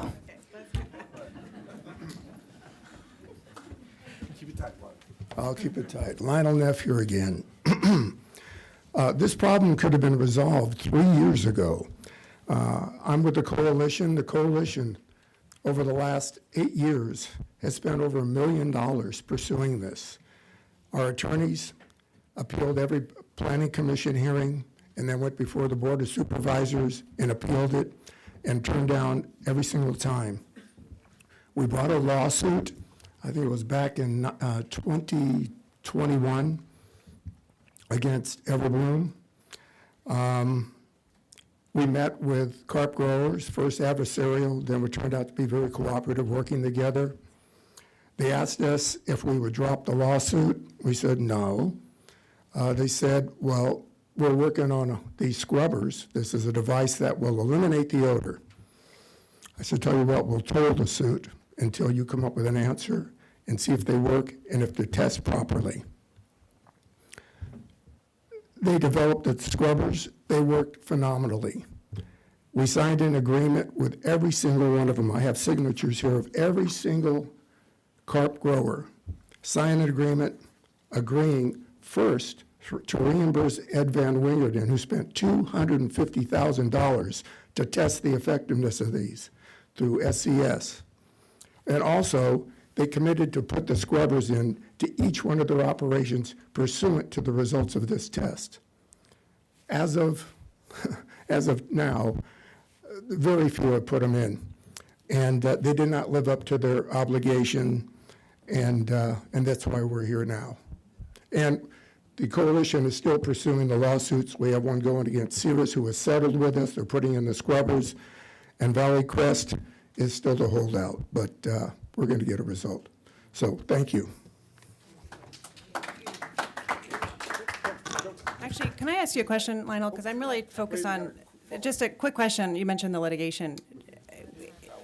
Do you have an estimate on how much money has been spent on litigation? Again, I just have, it's. Just the litigation part? Yeah, the thing that confounds me about this topic is that if the money was just spent on technology that works as opposed to litigation, we would be in a whole different scenario. And so if you could, since you're so close to the litigation side of things, just an estimate, it's not, I know you can't. I would say at least $500,000. For the coalition Just, side? yeah, on the coalition side. Just, I don't know what the opposition paid. Our attorney is Robert Curtis. Sure. Who's one of the top 10 litigation experts in the country. And he has discounted the price.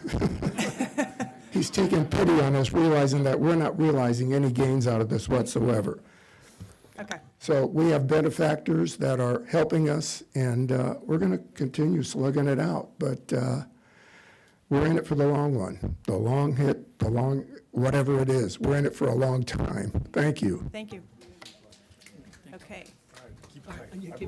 Is everyone standing up that wants to speak? Okay, great. I think we're on, we close, okay, great. Okay, good. I'm on a countdown. I should be at the 3-minute clock, I guess. No, you're all doing great. All right, good. All right, thank you. I'm Paul Foley, avocado grower here in town. I live on Foothill between Annie and Anna, and I drive by G&K every day just to kind of put me where. And I've had my own issues with a neighbor much closer, a adjoining neighbor, over the years I'm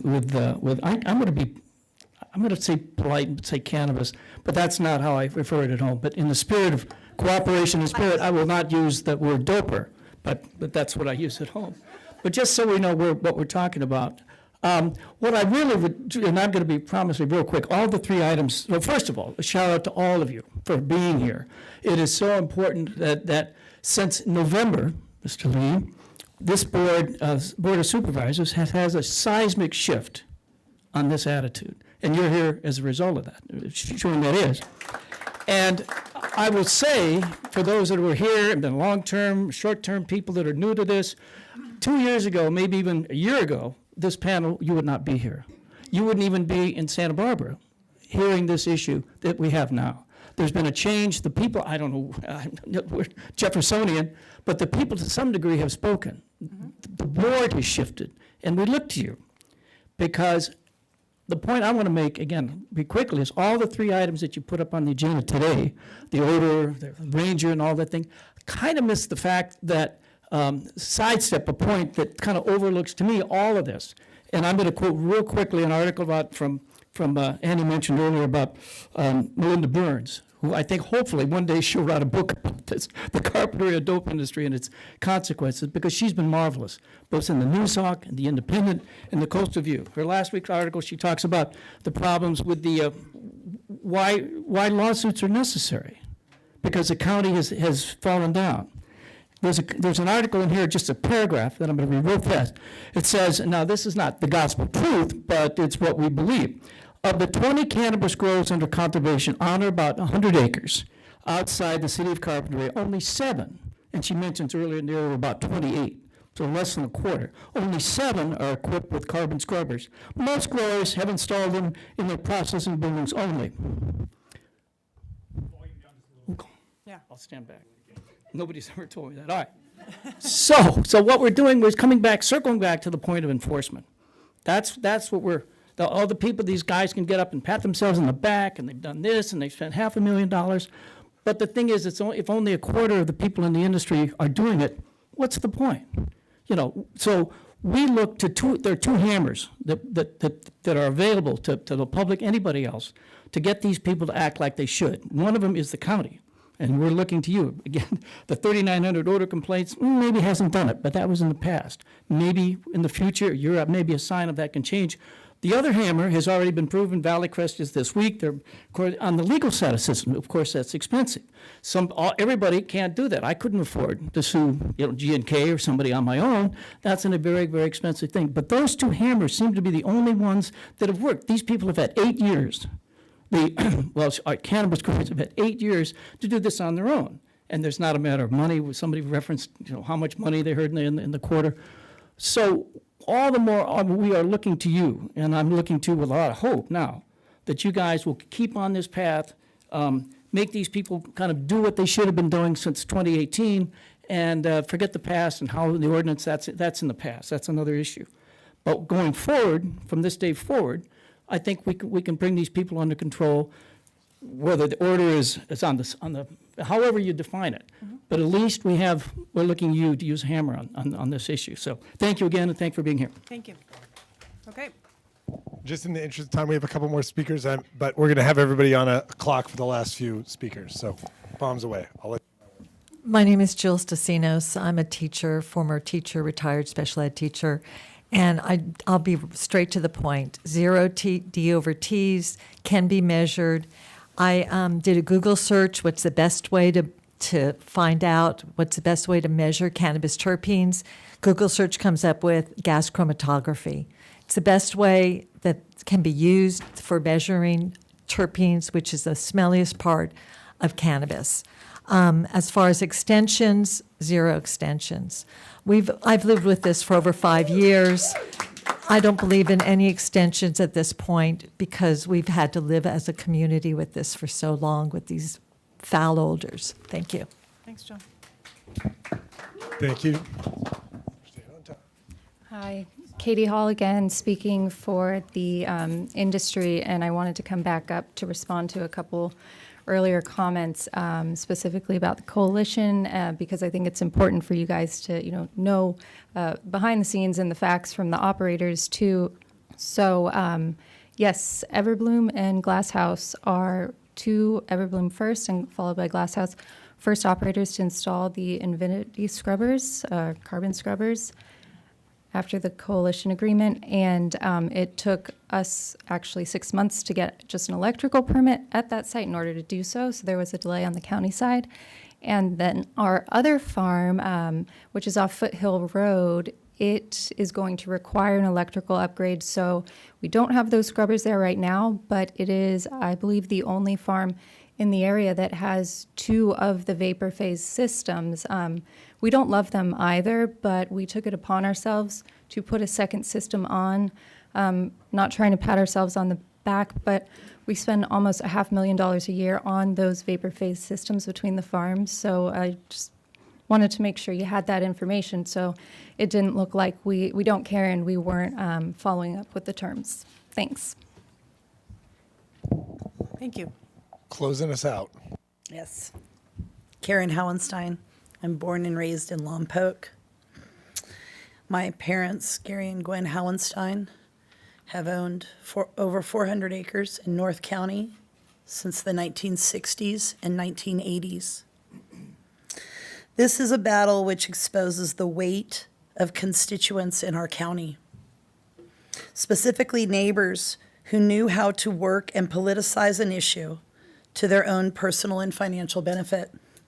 This is the result and pushback from a huge battle Doss Williams, Greg Hart, and Joan Hartman had over this issue beginning back in 2018 regarding commercial cannabis production in our entire county. You focused on the EDRNs in North County. You separated them from all South County EDRNs and the other more densely populated areas where the odor issue was immense, down here in Carpinteria.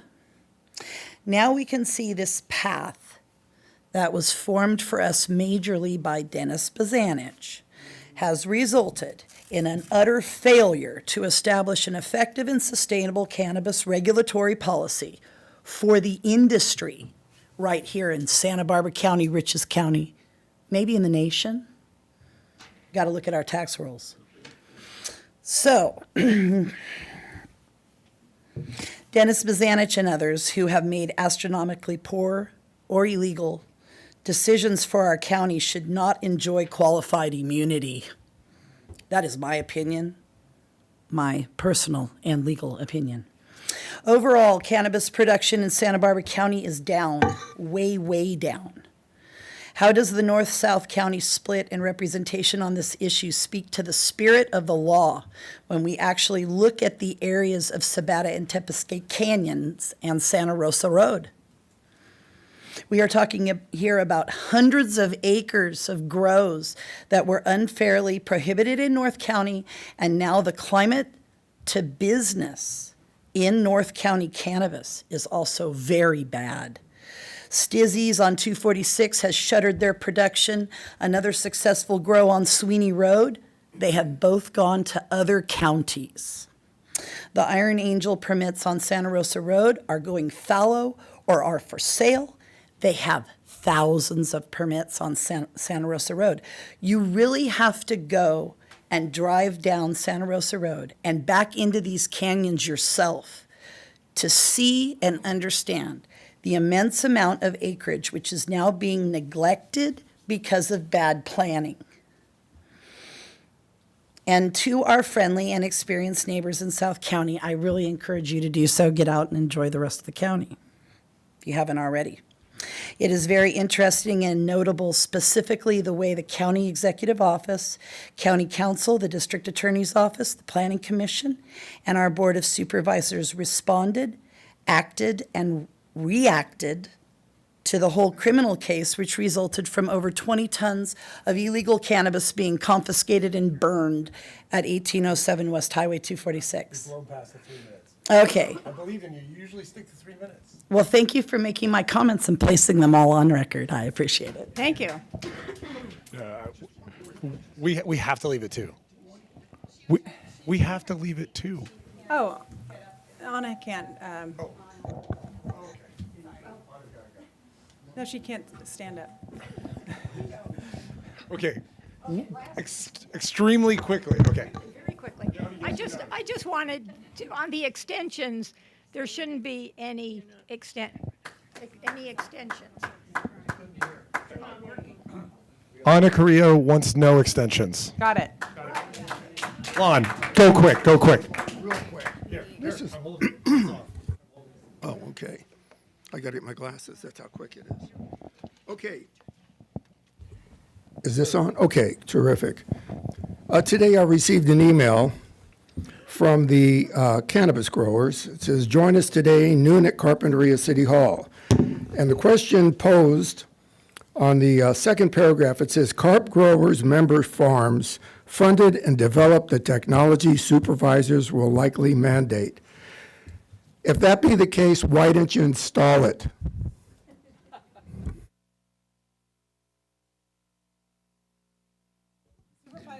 I think we are short on time, so I will make my comments brief. I don't want to lose sight about what we're talking about here today. So on Tuesday, we are most likely to requiring a sworn affidavit that will require every grower to install carbon scrubbers in the Carpinteria Valley as a county. That means if they don't install these scrubbers, they'll likely get their business license revoked. And they'll be subject to felony prosecution. So it's happening.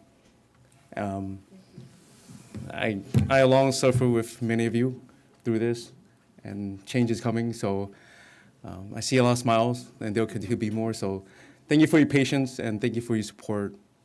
It means a lot to me, and I hope we can move on from this and unite our community together, because for so long we have divided. It's time that we work together, be good neighbors to each other, and just.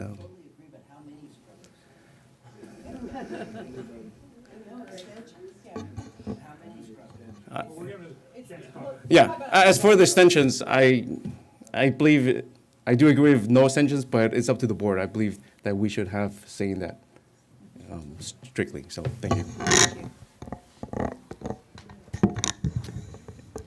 Yeah, thank you, guys. Again, I just want to thank everybody for being here today. It's a very complicated issue, and what a luxury that we're going to be at this point where we're actually going to be talking about how, you know, a D over T is an issue, right? Because, you know, ultimately, when the board mandates scrubbers, most of these issues should be resolved. Okay, the 37 complaints, there shouldn't be those amount of circumstances or occurrences in our valley here. So we're really looking forward to that. That's again, we early on, Supervisor Cap said we're kind of burying the lead. That's such a huge, monumental, seismic shift in this approach. The numbers we heard was, 7 out of 20 or 28 locations. We as a board really believe that when we have full compliance with scrubbers, that this really will be not the issue that it is today, and it's a very different discussion. And if we do have full subscription on scrubbers in the future, I was speaking for myself, but I'm sure I can get some nodding heads here, and it continues to be an issue, we will be back. Okay, democracy and government, it's not finite. We have the opportunity to change and adjust according to the circumstances. That's what we're doing here today. We're not stuck on old ordinances. We're trying to solve problems, and that's where this board, I think, is different than other parts of our democracy that we're seeing throughout the country, is we're trying to solve problems and take in new information and move from there. So I'm committed to that. I know my colleagues up here are committed to that, and I think we also should appreciate that it was unanimous at the board to do that. And so that's a big step forward for us. And bear with us. I know you guys are impatient at this point because you guys have had to live with it for so long, but we really do believe that help is around the corner.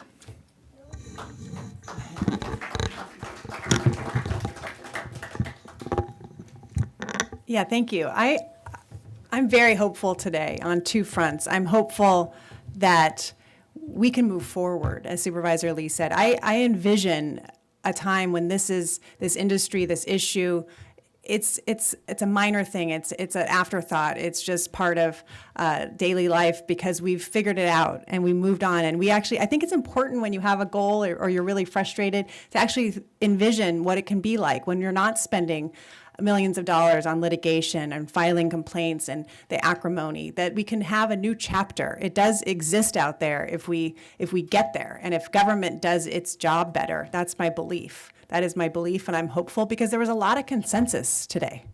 There was a lot of consensus. So I'm also, my second piece of why I'm hopeful today is that we're able to do this, and I feel liberated because so you all get the confines of government when you have to come at a certain time and it's inconvenient. It's on a Tuesday or a Wednesday, and you have jobs and you have life. But we also, we have the limitations too of not really having a conversation. And so by participating in such a respectful way that all of you did today, just affirms that government can be flexible. And as Supervisor Nelson said, I think now more than ever, we need to show people that government can work for them, that government can deliver results, that government isn't bound by these processes that are bureaucratic and no one really remembers why we have to do it that way, but we do. And so we just keep continuing down these paths of rigidity. And so thank you. Thank you for proving that we could have a very respectful dialogue. I wrote about 18 pages of notes as I will prepare all weekend for Tuesday. And I learned a lot from each of you, industry, experts, engineers, neighbors, teachers. So thanks for informing us. I'm very hopeful that we'll get a good resolution on Tuesday that will build towards a future that isn't so acrimonious, but one that has more unity around this issue. Thank you. Okay, I have one order of business that we have to do for any public hearing like this. I have to call for I get to call for a public comment on non-agenda items. So here's your chance. If you want to talk about something else, it is your right to go to the microphone. We are going to do the 3 minutes on this one. Folks, feel free to leave if you prefer. It's up to you, but this is on something not related to cannabis. Not related to cannabis. Carpinteria here, Carpinteria resident. Okay. I really love the fact that you guys are here in Carpinteria, and I thank Roy for doing that because he really is hands-on and he's a gem for our community. I would love to see you here more often. Okay.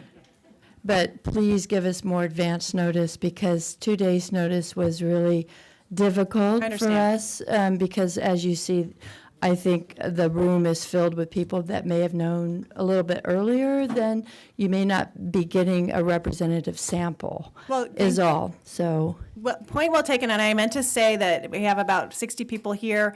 Another 30 are watching on YouTube. Mm-hmm. It will be broadcast. It's on YouTube, and so those who missed it today because they have jobs and life, Mm-hmm. they can watch it later. So please, we'll put out that information on the county. They can comment on this next Tuesday. That's true, and we will be again convening next Tuesday. But point well taken. Thank you. Other non-agendized comments. You may go to the mic, sir. You do because Chair Capps, members of the board. Oh, yeah, while Madam he's Clerk. making his way to like the 15 podium, seconds. I No. just wanted to let members of the public know that the links are available on our agenda to get to our YouTube page as well as all of the other streaming availabilities. Thank you. And our Madam Clerk lives here in Carpinteria, just a point of fact. Yes, I do. I love it. Thank you. I just am glad that you got pay raises. Okay, all right. Okay, with that, I will adjourn us to next Tuesday, the 18th. Thanks, everybody.